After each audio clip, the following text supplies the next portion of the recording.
Right. So, the GSA mission, we serve other agencies, but we act like a typical agency in that we have a portfolio of applications that supports the business of GSA, whether that's public buildings or the acquisition process or transforming technology. And I'll pick on a couple of those internal applications because they tell a good story.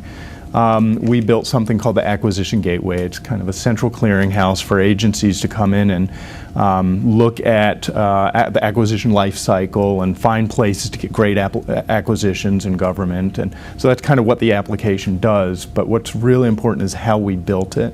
We had DevSecOps teams that were made up of our business customers, our developers, our security people, and our contract support that were helping us write code and do stuff. Come in and build this thing with repeatable tools, repeatable process, out to cloud. All the environments they were developing in were in the cloud.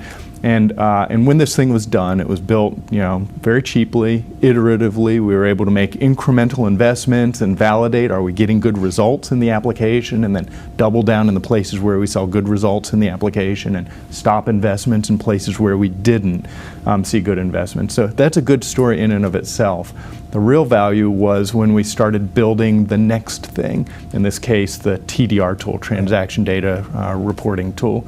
We were able to take the components from that first application, rather than writing brand new code, build stuff from those reusable components at almost no cost to tax-paying governments. And as that capability was standing up, as the rules were being written about this thing, we were building stuff, deconstructing, rebuilding as the rules were being built. 2 days after the rule was built, we had an application stood up and ready to go. Wow. So really good stuff. And all of that was enabled.